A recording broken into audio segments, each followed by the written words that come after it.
So you don't want to keep? No, you got it, Danny. You sure? Yeah. Okay. Oh.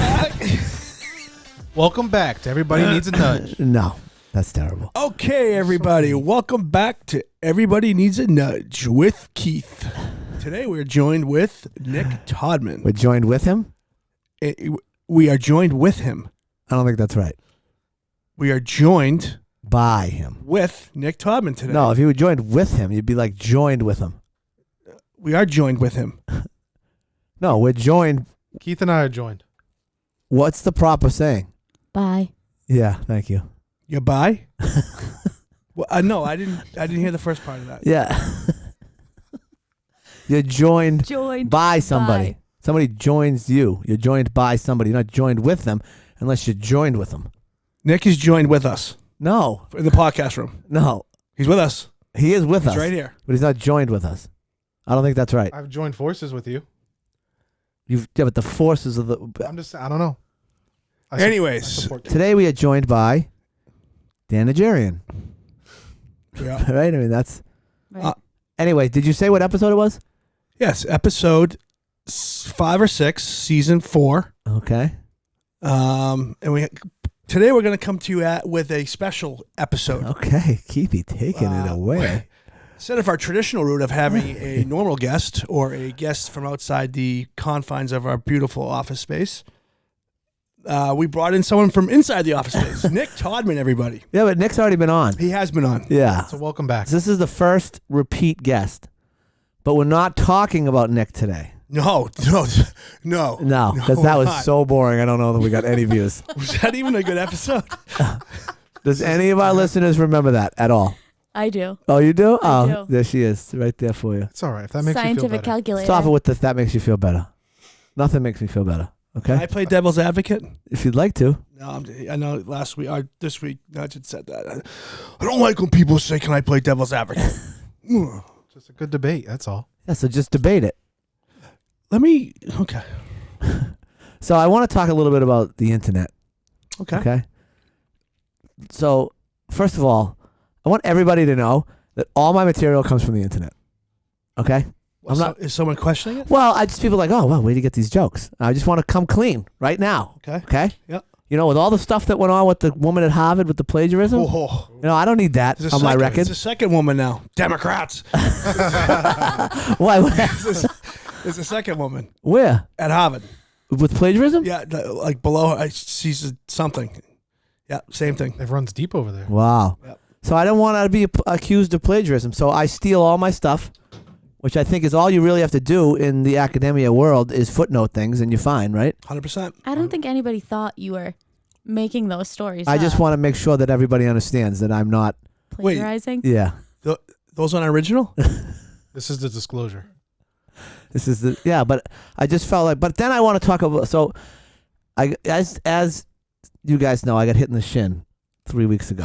Okay. That's the worst. Yeah, and so I've had a lump on my shin for like 3 weeks. Okay, and it swells up every day, and then it drains, and then it swells up. It's pretty disgusting. But if you go online and like Google bump on shin, you're essentially dying. Right. It's Right. cancer. Yeah, it's If you unbelievable. WebMD anything, You're dying. It's over. Yeah, that's so that website has to be owned by doctors and healthcare, correct? Correct. Has to be. Yeah. Big And they pharma. big pharma just trying to get me to go in and have my leg cut off. Yeah, get some medication Yeah, and put keep you it on going. something for the rest of your life. Something. Yeah, I don't take any medication. Only vitamins. That's good. You? None. Nothing for the stuttering?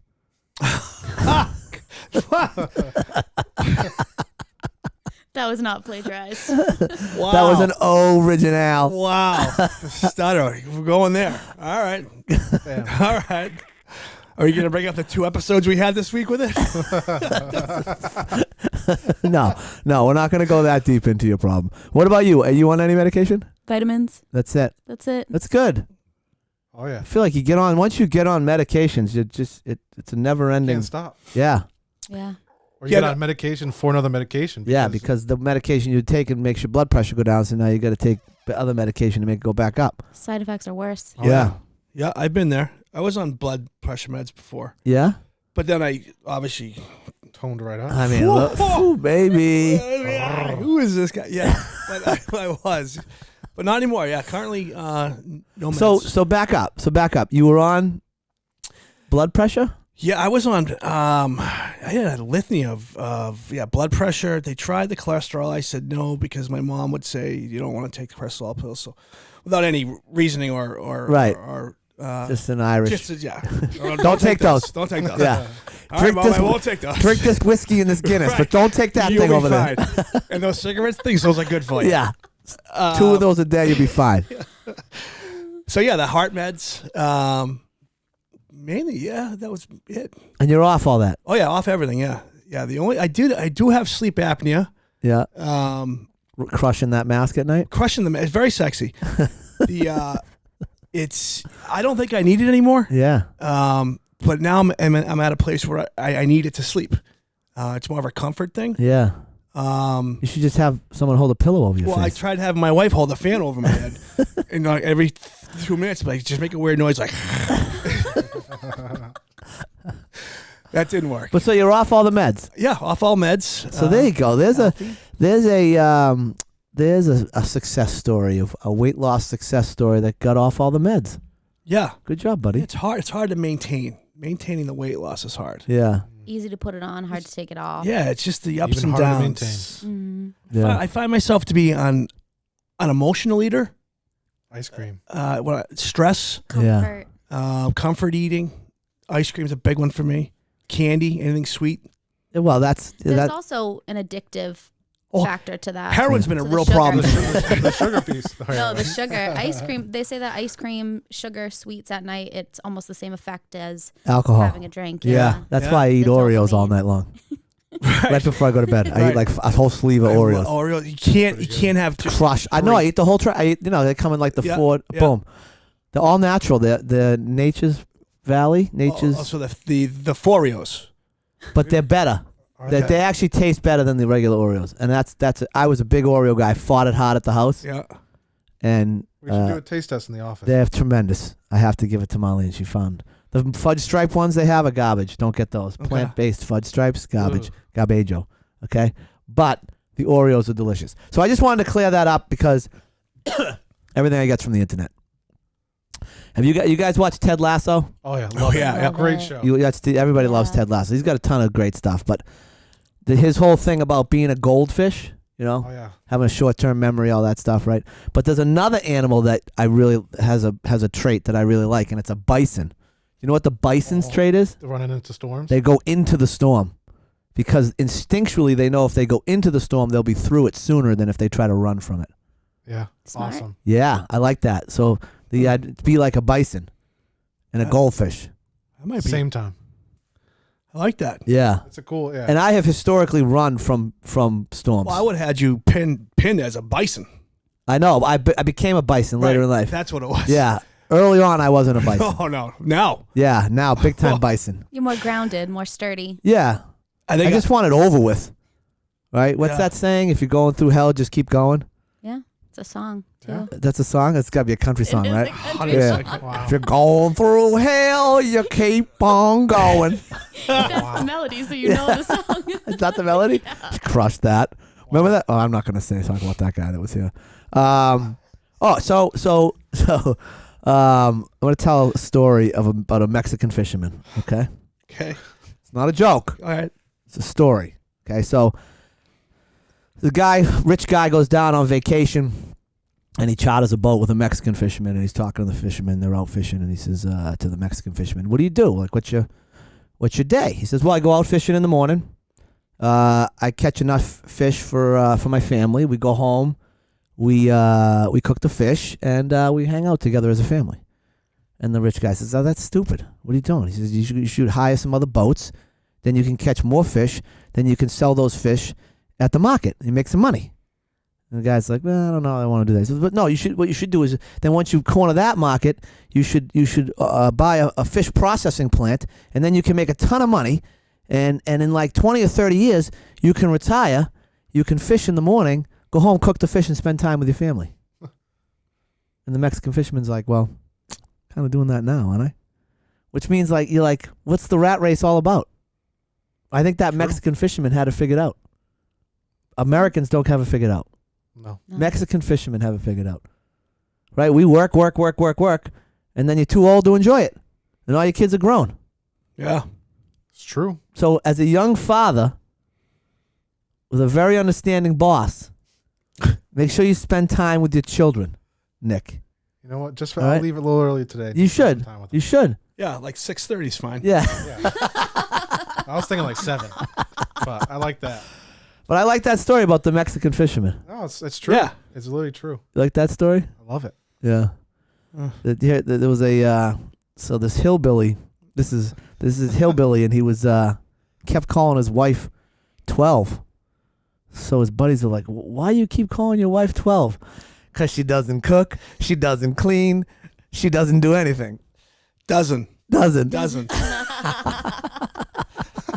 had that. I had that. Oh. We must have watched the same thing. Yeah, we're right on the same. So the point of today's episode, we'll get into it, why Nick's on the show, is because we are going to talk a lot about crowd lending when we get there. All right. But I want to talk about some other stuff first. And I got 2 pretty interesting stories that I think are cool. One is about Michael Jordan. Actually, there's 2 about Michael Jordan. Actually, Kobe Bryant. I'm sorry. It's about Kobe Bryant. And Chris Bosh, who was another basketball player, he tells a story. I think they were with like Team USA. Team USA plays in the summertime, right? They play the Summer Olympics.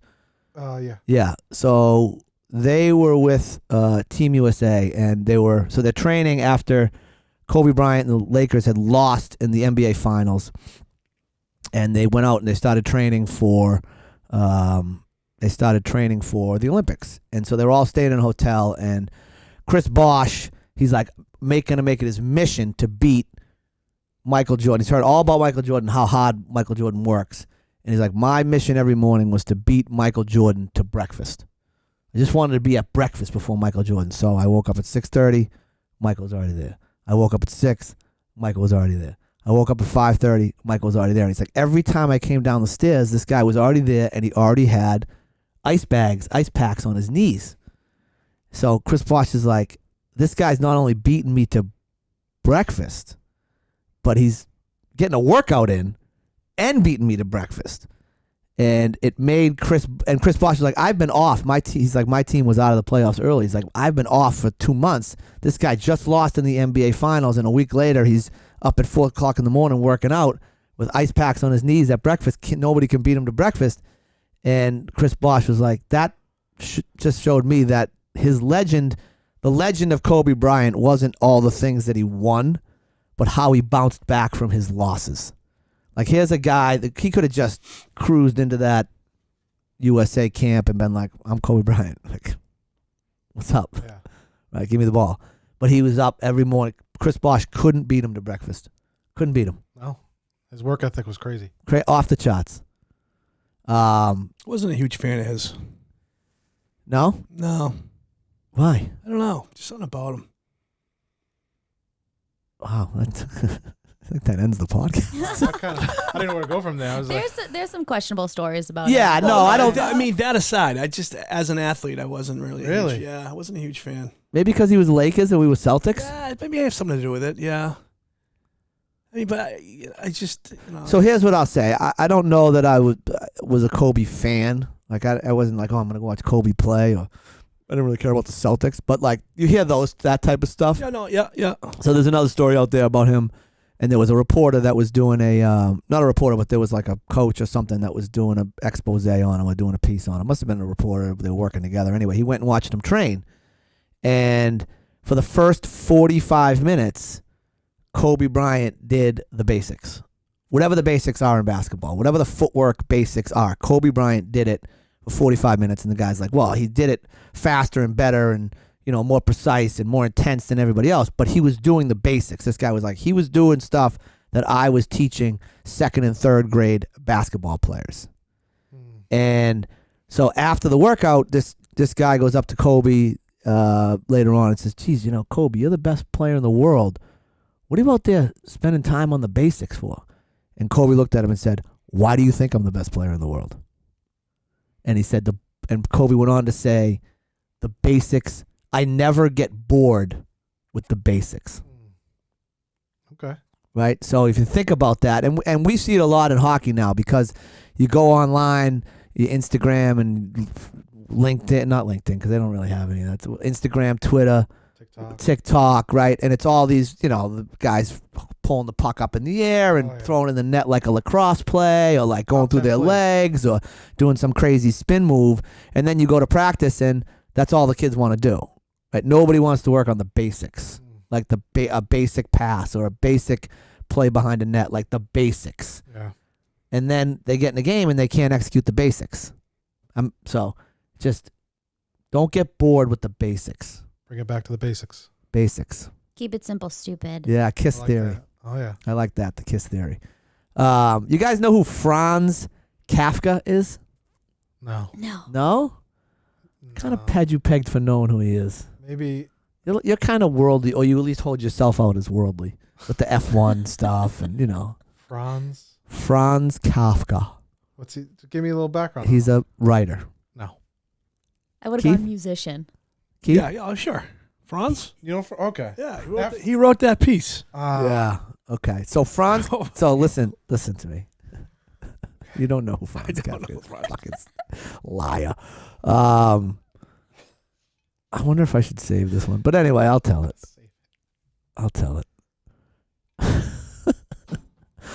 Hey, does a tree poop?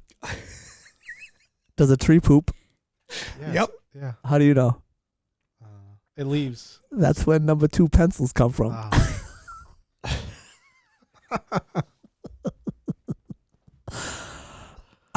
I'm gonna save my Franz Kafka for after. Oh man! All right. I need an exit story. All the That's true. anticipation. I know. I set it up. Bring me back. Now you have to wait till I the know. end. Yeah. Now you have to stay on. That's called a tease. That's a teaser. Yeah, a teaser. See, I'm learning the biz. Okay. Cliffhanger teaser. I'm learning the biz over here. So, Keithy, I'm gonna throw it over to you to see if you have any jokes. I mean, I mixed a couple jokes into my my diatribe. What would you call this? My monologue? Monologue. Yeah. I got a couple. Okay, hit me with them. One's clean. One's filthy. Let's see. Where are you? Oh, this one I thought was funny. Was this the one? Oh yeah. So I named my dog 5 miles. Okay. Yeah. So every day you could say you walked 5 miles? Yes. Yep. Okay. I'm gonna actually let this guy take over for this one. And wish Oh fudge! Start it. Imagine if something else played. What do you mean? What could? I don't know. And wish to Cheshire sauce. 3 of the hardest things for people to say. I was wrong. I need help. And wish to Cheshire sauce.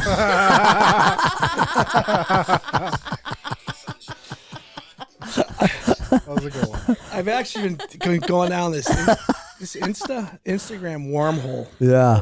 You said that. on these videos. Yeah, a couple nights in a row, Yeah, huh? just I'm laying in bed and I'm just giggling, and my wife. It's not a good scene, but The mask on. no, the mask's not on at that time. Oh. This guy here gets me going every time, and it's not even. What are we doing? We listening to memes? Is that what we've come down to? No, it's just this guy's voice is incredible. Hold on, it's playing. I don't know how to restart it. I just learned this Insta thing. You have any jokes, Nick? Listen, it's not my forte. Okay. I don't want to take that from you guys. So Shit. So you didn't prepare at all? no, I wanted to give you guys your glory. Ugh. There, I rubbed some ketchup in my eyes. I had hindsight.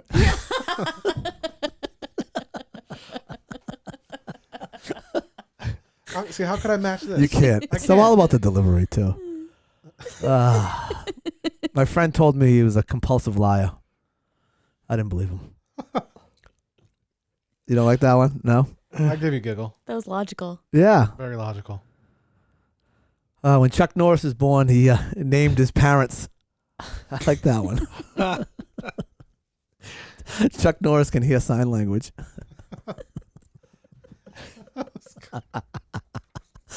That's funny. You don't like that one, Keith? I do like that one. No, you're not laughing. He's still recovering from his joke. Just processing what I said online. So I'm lying in bed the other night, and Marlene's in the other room, and she says, hey, do you feel like a stabbing in your side, like a voodoo doll? I said, no. She said, how about now? Because she's got a voodoo doll in the other room, guys? I mean, come on. I just got more concerned than anything. I was like, is everything okay? She's got the voodoo doll. No, I get She's it. I understood the joke. Yeah, she's trying to make it work, and of me, she has I'm the voodoo doll. You get it? I get it. Yeah. Okay. All right. So we have Nick on today because we're going to talk about the history of crowd lending. Oh, baby. Okay. So we don't have a guest. So what the thought was that we're going to do an institutional nudges that got crowd lending where it is. So Nick, when did you join crowd lending? June 2018. June 2018? Yeah. No way. Yeah. Root Bear, when did you join? March 2021, Yeah. 2021. Okay, so you were post-COVID. post-COVID. Yep. Keithy? Pre-COVID. Yeah, you were definitely in the It's meetings. funny. I got a thing from LinkedIn. He was right before COVID started. I'm pretty sure. I got a thing from LinkedIn that says congratulations on your 4-year anniversary of crowd lending. Really? Yeah, you were like Yeah. you're like January or just What's February. up? Where's my little watch or something? Call LinkedIn, see if they'll send you something. So you were 2020. Pre-COVID, yeah. Nick was 2018. Yep. Damn. So crowd lending started in 2015. Yep. The initial nudge that got crowd lending started was Chris Fiumara, who just walked into the office. He called me. I was doing real estate closings. I had an office in Pembroke. And he called me and said he wanted to start a hard money lending company. And I remember Paul McRae, who we still work with, who's been a guest on this show. I took the call, and there was an empty office. And I went into that empty office because I wanted a little privacy. Paul and I were like on top of each other in this little office. And I remember standing there listening to him talk, and I was like, yeah, okay. I'll do this as like a little side gig. So that was the first nudge, right? He made that phone call. Then from like 2015 to 2016, I figured out how to, get it all legally documented and all that stuff with the SEC and all that stuff. Realized it was over my head. We had to hire some attorneys. And then in that summer of 2016, the first hire for crowd lending was actually, and he's not really a hire, he was kind of came in at the ground level, was Chris Roche. Mm-hmm. Chris Roche came in. He had the book of business. He was is an originator and has been for, at that point, I think he had been in the business maybe a decade. Yeah. And we did our first, so Chris Roche coming along was a nudge that nudged crowd lending in the right direction. We did our first loan in 2016. And at that time, I was still running my law practice. Chris had a bunch of developments going on. And we were just kind of doing this thing out of the back of our pocket. Our back pocket. Not the back of our pocket, the back pocket. And then in 17, we hired Victoria. Yep. That was October. And we moved our offices from Watertown to A Street in South Boston. And we had one office. We had that one middle office that Chris and I were in. That was the first spot that we rented from Ryan Sillery. And then Victoria came. We rented the one next to her. How many did we end up with at the end? Oh, That whole wall. We had the whole wall. 7 or Oh, except for 8 the corner unit. total. Like, I mean, that we went all the way down. 6 We even built one. We built one. I plus think conference room. we were like 7. Conference room was my office. Yep. You didn't have an office. So Yeah. 2017, we make that move. And the reason we made that move was because the lease in Watertown was up. And we were in Chris's little office that he had for his development stuff, which we were sharing it with somebody else. And we got out of that and moved to Boston. Lucky enough to find that one office that had parking. That was actually a good spot. Great It's a spot. Great spot. Easy to get to as far as the city of Boston goes. Yeah, right before you start the tunnel. Yeah. So we ducked in there, and you came in 2018. Yep. So talk a little bit about that. Like what you came to crowd lending and what were you like? What was it? What was your first impression when you walked in there and you were like, "Oh man, what did I do? I left PwC for this?" It was my interview. I came in, suit, tie, felt great, and then it was spring, summerish, right? Yeah. So then I walk into the interview, and I think Chris was in shorts. Someone is in shorts. They're just really laid back. Yeah. And I'm sitting there. I take the little test. I'm doing the test, and then you guys come in. So just to back up, so everybody knows out there, Chris came up with a test. It started out as like 10 questions, I think, when it was first implemented. But essentially, it's a series of riddles and questions that test your reading ability, your common sense, some math, just sort of overall ability to think outside the box. But they're riddles at the end of the day, right, Keith? Yeah. You'd call them riddles. Oh, yeah, Did you take the test? No, I was the only one that hasn't. Yeah, you were exempt. Exempt. Grandfather did. Exempt. But so the test, it's morphed into something a little bit bigger now. There's some personality questions in there. There's some other stuff. But it has been, for the most part, a wonderful indicator of who can work at crowd lending. Yeah, no, it's been a good test. So you took the test. So I took the test, and I'm waiting there for both of you guys to come in, and you guys walk in, and you're arguing about something. and On brand. On brand. So they're arguing about something. I'm like, oh, okay, this will stop, just whatever. They just carried a meeting in, and it kept going. They both sit down, and they're just like arguing about something, and nothing serious, but I was going back and forth, just like watching a tennis match. literally. And I'm like, okay, this isn't bad. It's different. I was like, at that point, I've been on a bunch of interviews. Stuffy interviews. Yep, all very stuffy for the most part. And then this was just boom out of left field. And I said, okay, so it's kind of cool, right? It's a good vibe. Yeah. And then ultimately, we had to see. I already had a first round with Jim, and so I was kind of getting towards the finalist stages. And I was like, this is cool. This is, obviously small office only. I mean, It's us. It was just That that was it. 4 people. Right, I was the third office. Right? Yeah. We just expanded into one more office. Yeah, and it was different, but it was cool. Where was your office? Why am I blanking? It was you and Chris, Victoria, and then me. Okay. Now that was when I started. Yeah. No, you moved, right? I then moved across the hall. across the hall, Yeah. and then stayed in that area for that time. Okay. So that was so I would say looking back as you do, right, over one's life or the life of a company, that was a pretty big nudge. Yeah, I mean at that point, Hiring Nick yeah, was a pretty big nudge for crowd lending. It what it did was Chris and I are not Chris portrays himself to be a numbers guy. I'm twice the numbers guy he is, and I'm a better writer. But that's neither here nor there. But what it did is it gave crowd lending someone with the true knowledge of accounting on how to run this thing, because we had no idea what we were doing. Honestly, no idea. So it was a big nudge because it solidified that section of the company, that department of the company. yeah. So it was a big nudge. Hiring Nick was a big nudge for the company. So now who's next? Who comes next? I believe Alison then came next because I remember Tori and I. At that point, it was 2019. Yeah. Was our biggest year. What did we right? do that year? We did 218 loans, just shy of 100 million. Okay. And for the most part, it was just Tori and I wheeling and dealing this thing. Yeah. And we were like, all right, it's getting busy. And so I think just over halfway through, we said we're going to need somebody else to try and helpfully split some of the time.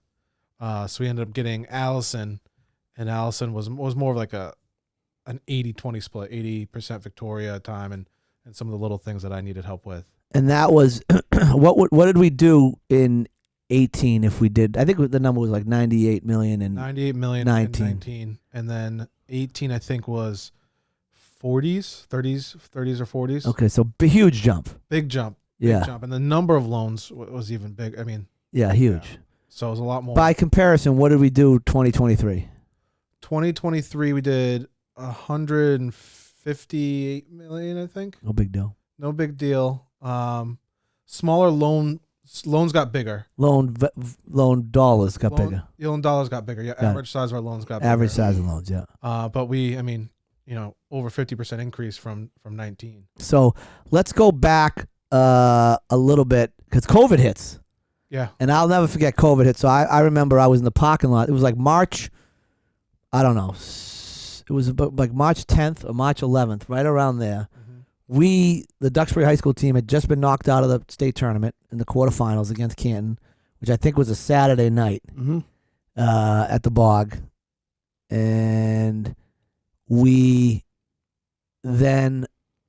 No, because would have been the year after. That was 22. So we got no. You know when we lost, we went up to.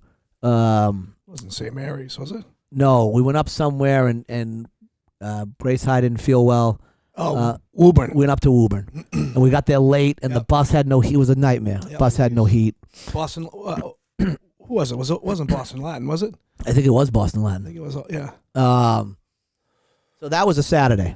Yeah. And so that following Monday, I remember being in the parking lot at Pure Hockey right around the corner and having one of our capital providers call and be like, we're done. Yeah.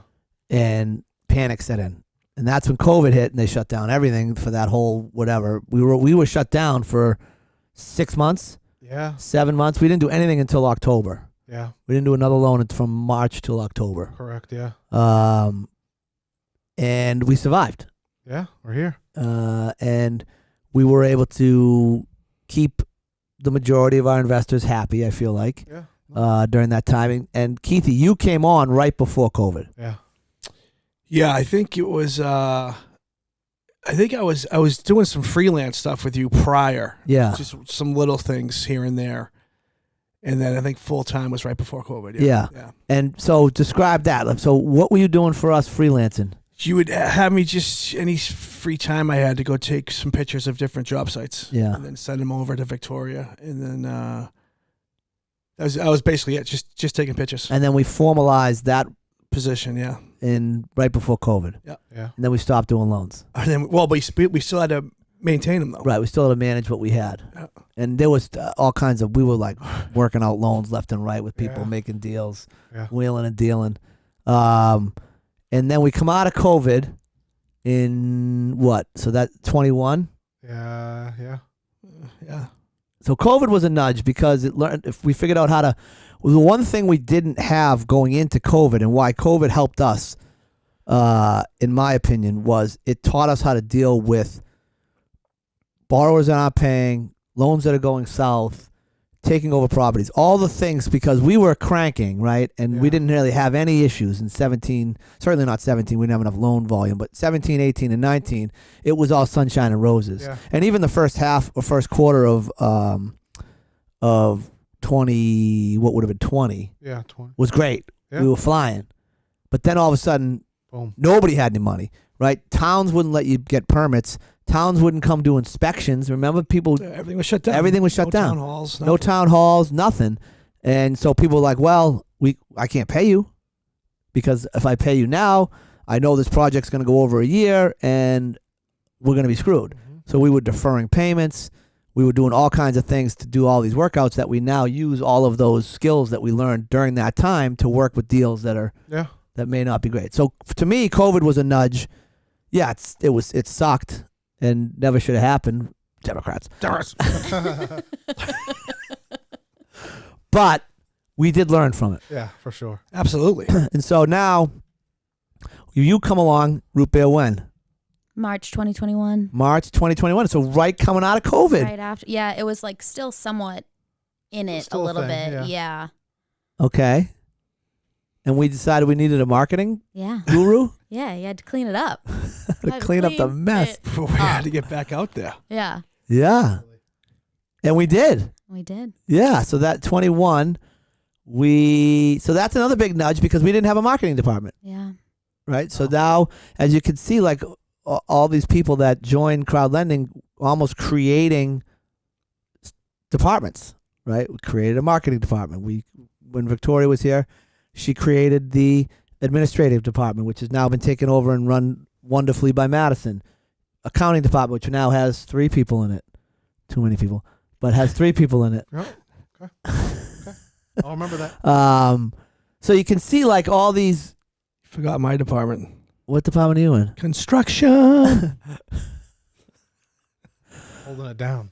You're doing a great job Thank you. in your department. Thank you. My department. But I think what I'm trying to get across, and it's probably super boring, and my sister Therese is probably going to call me like, that was super boring, is that like all these pieces come together and the company goes from Chris and I in a little office in Watertown to now we have an accounting department, we have a construction department, we have an administrative department, we have a marketing department, we have a sales department with Chris Roche and Robert Nichols and those 4, the 4 kids that we hired, Marco, Pat, Sam, who am I missing? Matt, all of them. Yeah.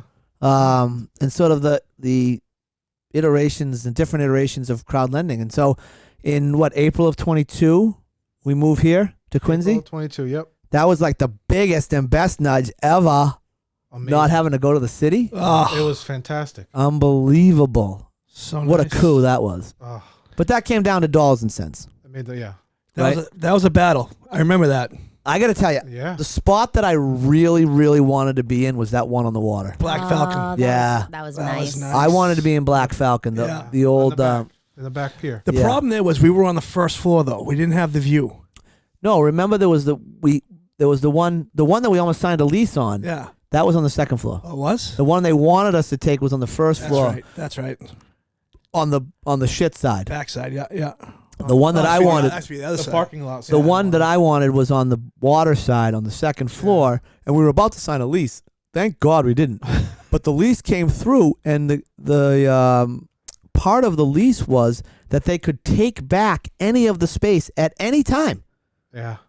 And we were like, that's crazy. Right. You They could just come in because they were trying to transform that building into lab. yeah, space. Like life sciences. Life sciences, Yeah. and so they wanted to be able to run, whatever machine utilities and machines through the floors. So they wanted to be able to just come in and be like, okay, we're taking this office, we're going to make it a what do they call it? Yep. A chute, not a chute, Stack. We talking about the a flume. What do they call it? It's a flume. We're gonna go with what else Doris. is it? We're A going with chase. flume. A chase. A chase. Yeah, I'm an expert in construction. Got a ton of flumes at my house. But thank God we didn't rent that space. Yeah. So we rented this space, much cheaper, parking, closer to home for everybody, except for you, Berkeley. Yep. But you moved. Boston would have been tough. You moved. I fell in love, Dan. Oh my Oh, God. The way she said it. Disgusting. She did. You did fall in love. I did. So now how many employees, Nick? Oh, that's so many. It's hard to even count. Nick, count Let's just say 15. them. 3, 5, 18. 6, 7, 8, 9, 15. 15 employees. Including the sales. originators? Yeah. It's crazy how I just pulled that out. I knew. Yeah. Oh, you work in accounting. Yeah. You're a numbers guy. You work in accounting. Yeah. You don't be, look at me. Huh. Yeah, look, I got the number right. I'm an accountant. I'm accounting. Yeah. That's what I do. I'm an accountant. I got the number right. Look at me. So, Every day. but- This is it. but we also, another huge nudge, in 23, we signed our deal with Cahoon Capital, Yep. and we began the wind down of our original fund. Mhm. So Chris and I had gone out to help a bunch of people and raised what we thought was a significant amount of money.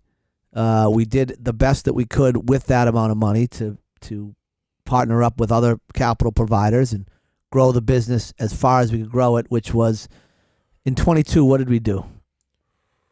22, 40, it was like 40 something million.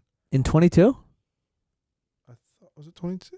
22 is that No, seems like 22 was 86 million. yeah, that sounds right. 21 and 20 were the 40s. Okay, but that was affected by COVID. Yeah, yeah. Those 2 years. Exactly. So I felt like, and Nick, you can probably back me up. We were about at our max with the capital that we had at that $90 million mark, Yeah. which we had done prior to COVID, and then back to those levels post COVID, and then Cahoon comes in, provides us with an influx of capital and other resources, and we did 158 million in 23 and 12 million in January of 24. Yeah. And January is usually lowest and Well, slowest. compare it to months past, So- years past, Oh yeah. I mean, it's what, 4 million usually. and we did 12. We did 12, 4, maybe 5. So there you go. So there's another huge nudge for crowd lending. Was the partnership with Cahoon, which is going wonderfully, and Yeah.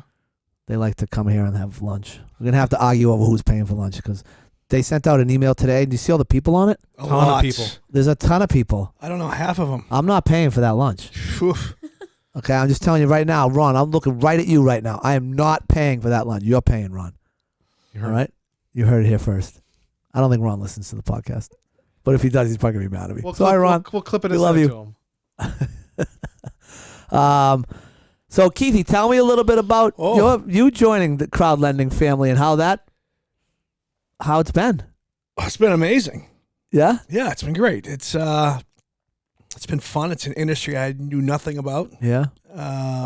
Learned a lot in the last 3 or 4 years. Well, you knew stuff about construction. Well, I mean, from my role with the company, I could handle. I wasn't worried about that. It was the actual what we did, our products, our services. yeah, Didn't know anything about it. Yeah. And learning over the last 3 or 4 years, it's been great. Great spot to work. Some of the people are cool. It's great. yeah. It's a lot of fun. You wake up in the morning and you're excited to get here. That's right. I like that. Some of us get here at 5. Some of us get here at 9, 10. But yeah. whatever. Whenever people want to get here, they Yeah, get here. just stroll in. Why are you looking at me? It's love it here. Great spot. Good people. And your role has grown Oh, beyond. God. Significantly. I mean, the assistant CEO is not given out to too many people. You have to earn that. the assistant to the CEO. Well, we call it the assistant CEO. But yeah, it took me 4 years to get to that position, and now we're thriving. It's great. That's it. And what we're coming across now is, and I'm gonna wrap it up. Is we're now starting to see deals coming in, the same deals coming in from 3 and 4 different sources, which tells me that we're now becoming the go-to lender on the street because of the product that we're providing, because of the service that we're providing. Mm-hmm. It's faster and better, and we're properly staffed to handle, 158, 200 million, 300 million without people feeling like they're getting shoved to the side. And I think that's a major concern in our space is, these borrowers get the loan, they get it in place, and then how does the company service it from that step forward? And that has been where we've sort of turned it up a notch, 100%. and it's I helped our agree. growth. Yeah. Retention was one of those big things we always talked about. Yeah. Retention, yeah. Is getting these borrowers to come back Yeah. to a second loan, to a third loan with us. And that's what you want. You Yeah. want familiarity with the people On both sides. on both sides. Yeah. They're familiar with us. We're familiar with them. The borrower even mentioned it today, how they have another loan somewhere and they want to bring it over because of the service we provide on their current loan. That's what I'm talking about. That's what I'm talking. Now the next big move is what? More office. No, we. Golf simulator. Roof deck. Roof deck, more office space simulator. All right, Pool we'll table. table all those ideas. I think they're all great, and I'll make sure the CEO hears about all of them. Our next town hall. So I'm going to tell my story now. I'm going to tell my Franz Kafka story now. All right. Here we Okay, go. so Franz Kafka. Now, if my brother was listening, but he doesn't listen, this is the type of guy my brother would know all about. My brother is a vat of useless information. Super smart. Milton Academy, Boston College Law School. Knows history, loves history, like all history, world history, U.S. history. He would know obscure facts about Franz Kafka. So Franz Kafka was a German-speaking Jewish novelist. Okay?